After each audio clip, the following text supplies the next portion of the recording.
Kia ora, good morning. So I've been a busy little bee. Busy, busy, busy, busy. Um, I finally found a name for my werewolf movie, The Curse of the Howling Moon. And I'm starting to get an idea of what I want the actor who plays the werewolf to look like. Now, if you know anything about the true mythology of werewolves, you'll know that they're guardians to cemeteries and graveyards.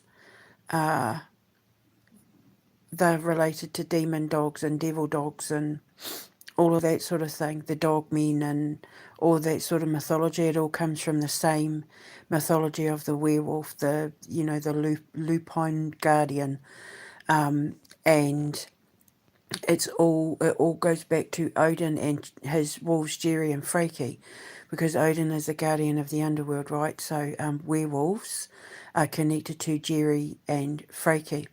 So you know how in the Art of Creation and in the Soul Collector I wrote a whole episode where Ruby has to go back to 1930s Chicago to do an investigation involving Theo Lazarus. Remember, she goes to the Ministry of Souls and they say to her, you need to go and team up with Theo Lazarus to do this investigation in regards to the missing children, which takes you back to 1930s Chicago, where Theo Lazarus is undercover as a private eye, she.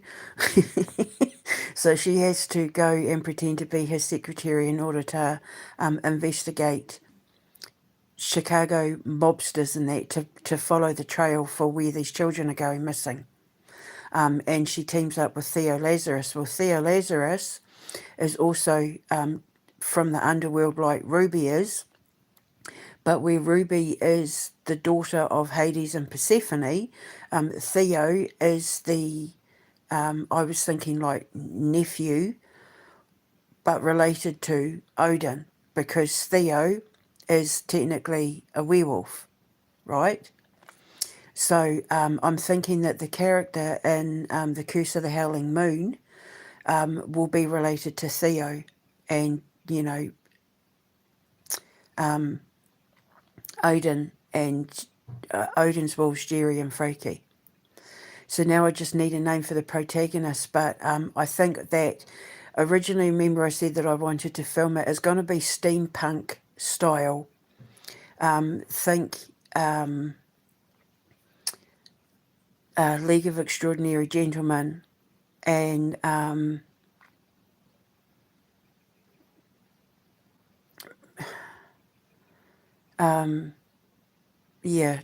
think League of Extraordinary Gentlemen. I want it to be a bit steampunky, and I think filming it somewhere around like New Orleans would be perfect. Like Louisiana, Tennessee, kind of southerny-ish, where it's a bit humid and they have like the old graveyards and cemeteries and all of that sort of thing. Kind of, I was originally thinking Edinburgh would be the perfect place to film it, but I'm going to America, so I'm thinking somewhere like Louisiana or Tennessee, Alabama, kind of around those areas. I'm thinking I might want the actor to be possibly Creole in ancestry, kind of. I mean, I'm open to the actor if he can play the role, because he has to play a tortured soul. Because the thing is, in the beginning, he's going to see what's happening to him as being a curse until the movie progresses and he understands the importance of his role as taking his place on the throne as the Moon King, as the Wolf King, the King of the Wolves, the King of the Wolf Moon. And obviously, because there is an actual wolf moon,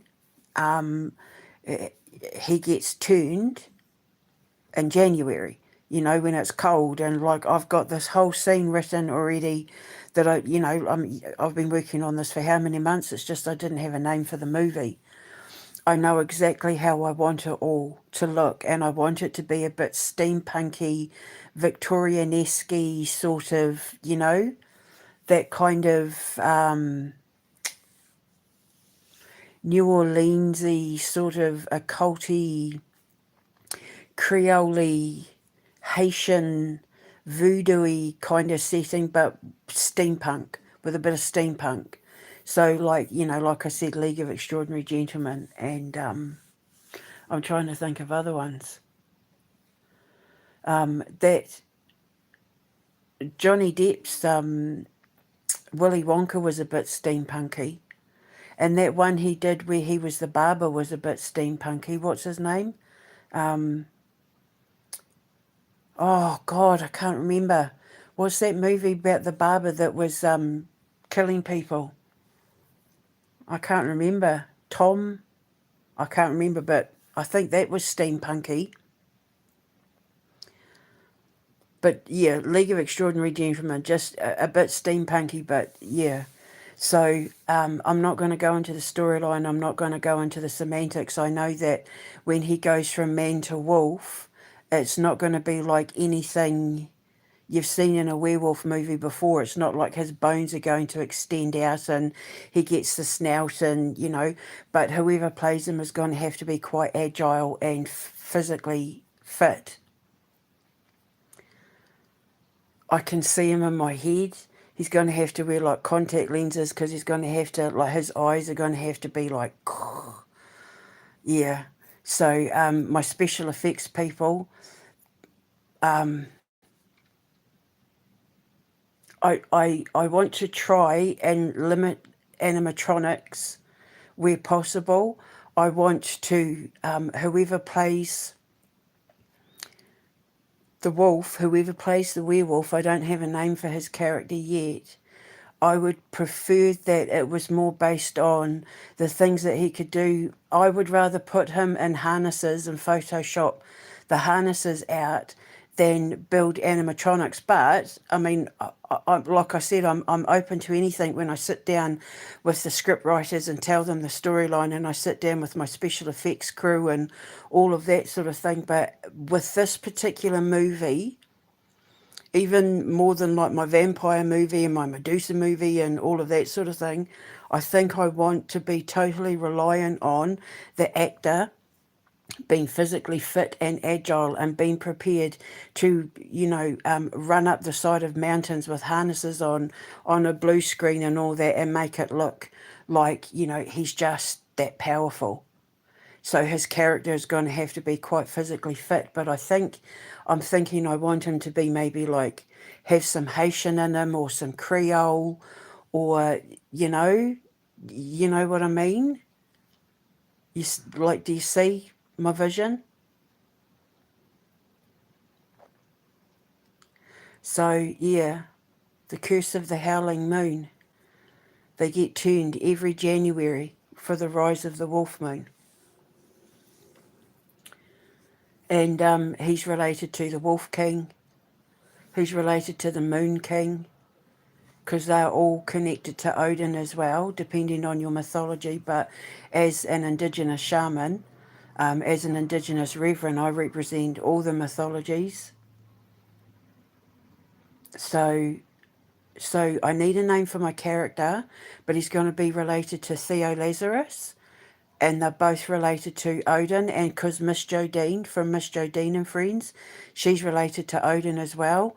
So if you know anything about wolf packs, and because it also means that in other things I do, it means that all these characters can come together to work in projects and movies and that together, because wolf pack.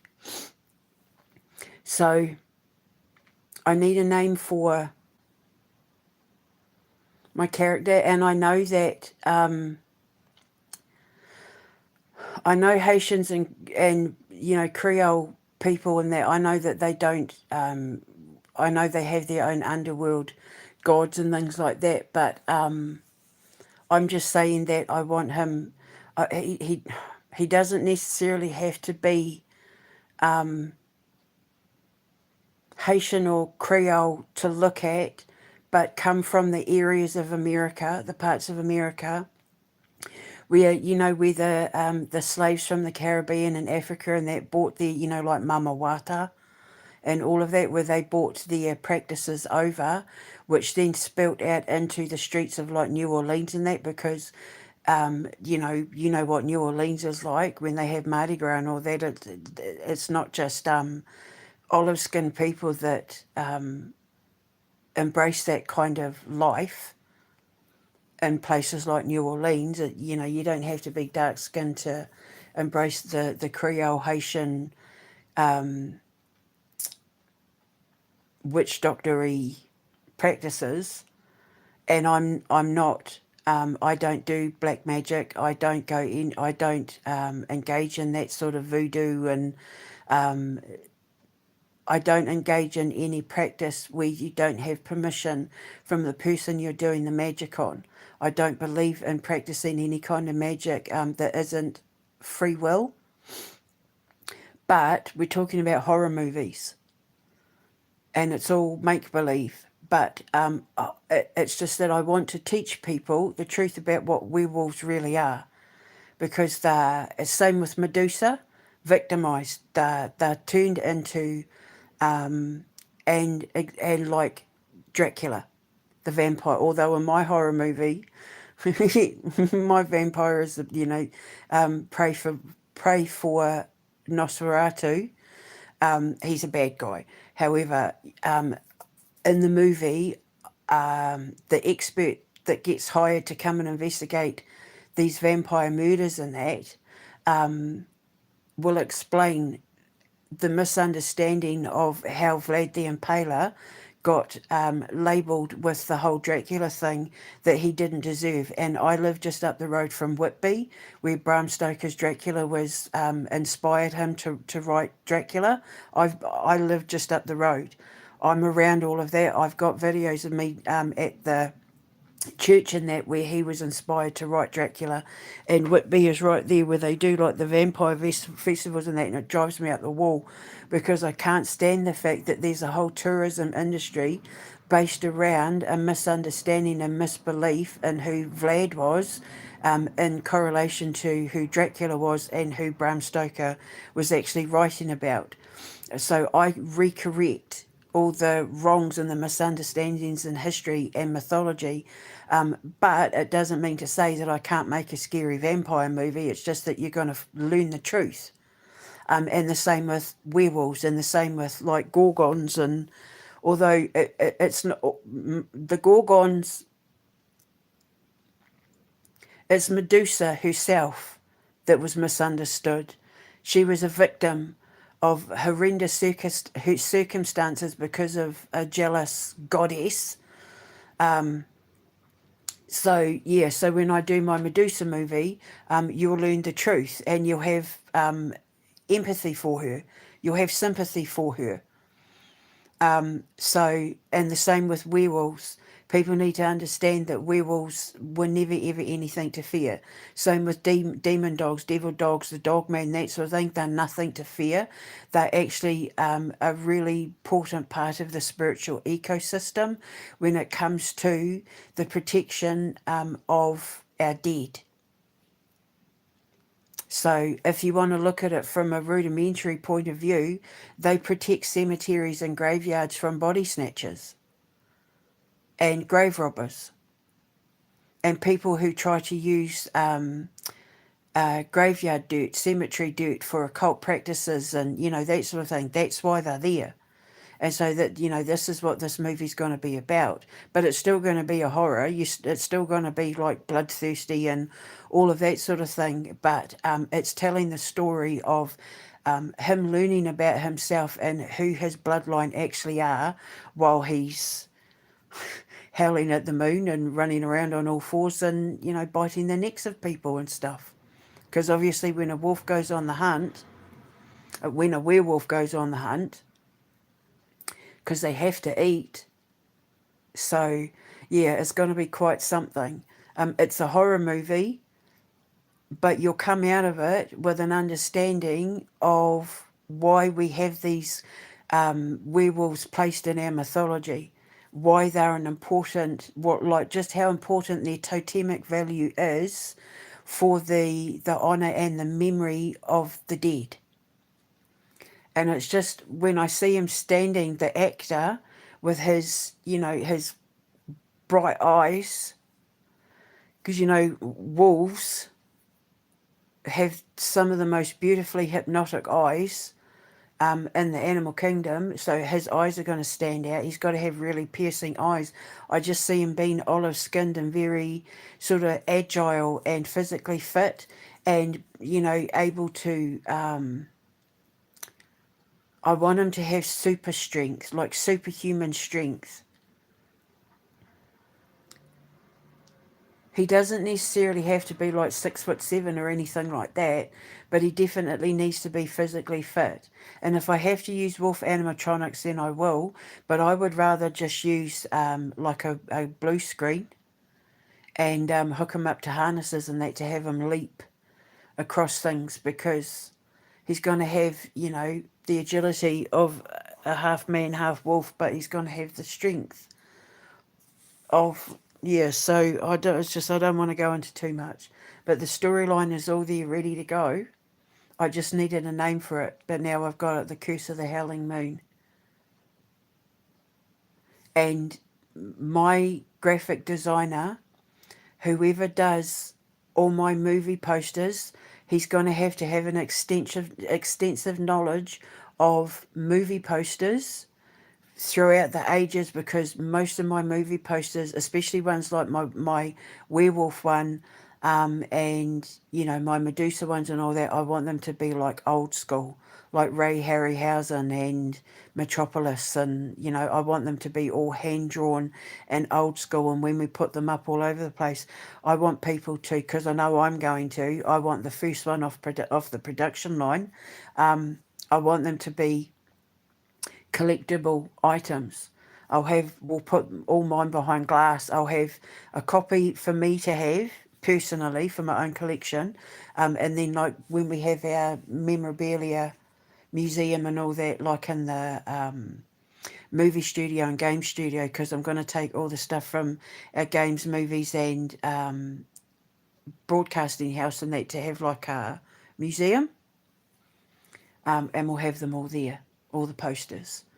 And yeah, I just want people to be like, oh my God, the art for those posters are exquisite. So, yeah, if I can find a graphic artist who has like a particular love for old movie posters, then, yep. So anyway, so that's it. The Curse of the Howling Moon. That's my werewolf movie. Finally got the name. It took me how long? How long did it take me? How long have I been talking about my werewolf movie? Months. Months and months and months and months. I figured out the story for the movie and the character and everything before I even came up with a name for the movie. But now I just need a name for the character. I can see him so clearly in my mind. The actor.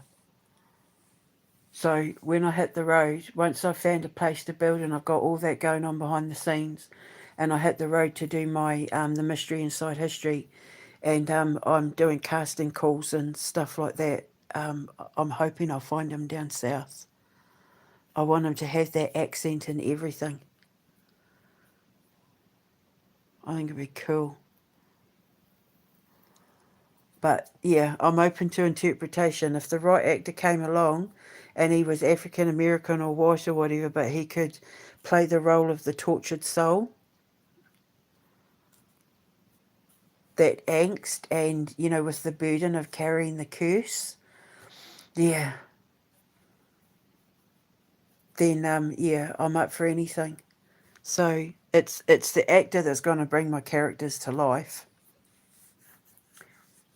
So until I put the right actor in the role, it's just a puppet without a hand, really, as far as I'm concerned. It's the actor that's going to bring the puppet to life. So I am open to interpretation if I find the right actor. All right, so I'm going to go. I'll speak to you later. I need to look up the name of that bloody... I keep wanting to... It's Baker Street, is it? The Butcher of Baker Street? The Butcher of... Ugh, I'll look it up. I'll put it in the description box. I'll speak to you later. Ka kite.